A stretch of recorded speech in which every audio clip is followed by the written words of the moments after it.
So my name is Juliet Goodden, and that's the name I work under. I've been living in this part of London for the last 5 years, and but I've really moved around a lot. And so, although I grew up partly in London, and I know London really, really well, and I was a student in London, I've also strong connections with the country, Cornwall in particular, and possibly the sort of art scene there a little bit. But I really like it here, and I live in Harrow, which is nearby. It's just north of here, and I really like the sort of mixed community of this part of London. So, although I didn't choose it particularly, I'm delighted to it, and I find it really, really inspiring for my work.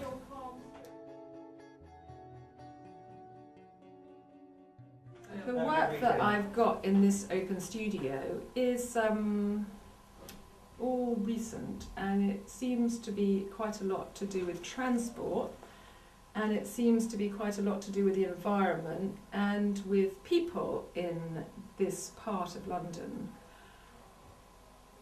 And when I work, it's always just like about my environment, it's always a response to what I'm surrounded by.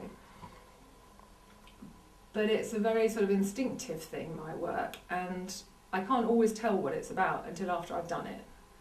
So it becomes evident to me what my interest is.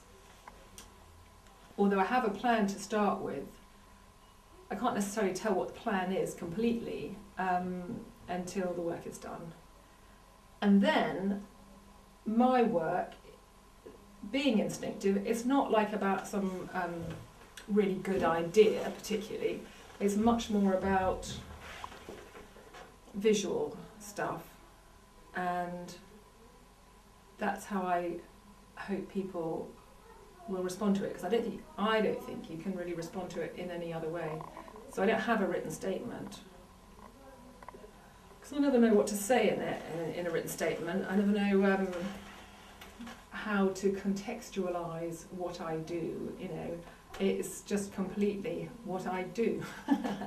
And so there's cars, and it's about people's lives, and it's not particularly about something that's beautiful. It's about the world today. And I work at St Paul's Cathedral School, so I overlook the cathedral 2 days a week. And I did have a plan to paint one evening a week after work for the year. And I started in March, and I think the cathedral has shown up in one of the pictures. Otherwise, what I'm painting is the coach park, because that actually seems to be ever-changing, you know, to do with people's lives. And so that's what's happened there. It may turn out that as the project goes on, the cathedral creeps in a bit more, but currently it's turned out to be the coach park that has opted to be in the pictures.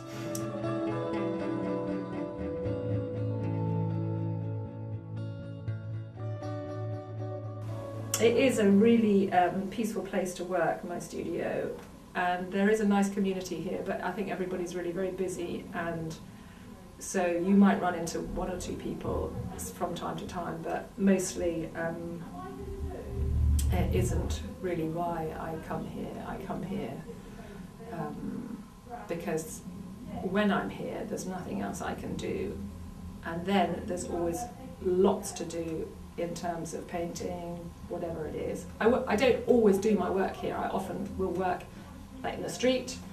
I've got drawings of the fronts of houses in my street, well, they're really the front doors.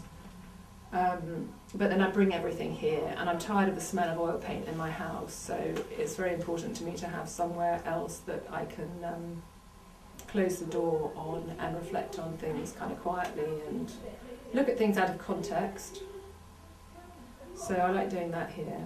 And then I really like to know that there's other people here who are creative and are interested, and that you can talk to about what you do and about what they do, and that's really nice. And why do I do what I do? because if I don't do it, I feel like my life is far less rich. When I do it, I feel engaged with my practice, I feel engaged with sort of outside, I feel excited about it, I never know what's going to happen when I'm working, and it is most stimulating and rewarding thing that I do. It's just one of those things that becomes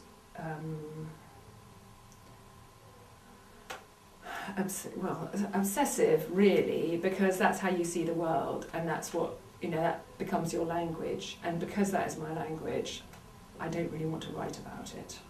I do think that other people should write about it. I think it's up to anybody to say what they see in it. The communication is visual. I love contemporary work, I love film, I love very abstract work, but this is just what I do, and it kind of moves on and it changes a little bit and it goes around in circles, and that's just how it is. What drew me to art? I always did do it. I always did draw, and I've always made things, and I've always loved doing that. The first school that I went to, or the comprehensive I went to, it did have a wonderful art department, it also had a fantastic music department, but I did spend a lot of time in the art department, and I wasn't very academic. At least it wasn't a disciplined enough school to find out if I was academic or not. And then I was delighted to discover that there were art schools, because I didn't know there were art schools until I needed to know what to do next, and that completely solved the problem. So there wasn't much sort of else that I was likely to do. And I don't know what drew me to it, other than I suppose we just had like crayons at home, pencils at home, was an artistic household, artistic parents, but I think that it was a sort of just something that was going to happen, really. And I started with oil paints. Somebody gave me some when I was about 12 or 11 or 12, and so I started with oil paints. And then I found some more oil paints when I was about 14 that my dad had used, sort of just after the war, and they were really lovely oil paints. And so that's what there was to use, and after that there didn't really seem to be much point in using anything else. I have tried acrylics, and I think there are some that are very lovely, but I haven't ever found any that I really kind of felt happy with the colours, and so I love oil paint, although it gives me a migraine, and sometimes it does, and obviously the fumes are really, really bad for you. But if you paint outdoors, that isn't a problem. So that's one of the good things about painting outside, which I like to do. And I also use watercolour. And that's more recent, but I've been painting in watercolour for sort of like the last 50 years, something like that. And I like to do quite large watercolours very often.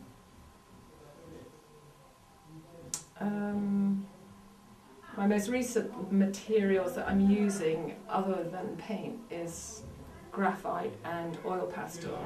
And I've got large drawings that are of the street, and those are predominantly pencil and then with some colour of oil pastel in. Somebody said to me, who was a curator, he said, it looks like you're just colouring in.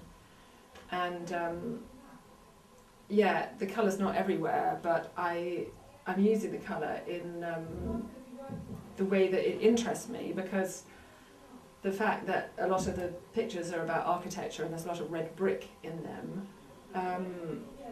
I don't really want to do a lot of pictures that are all red brick.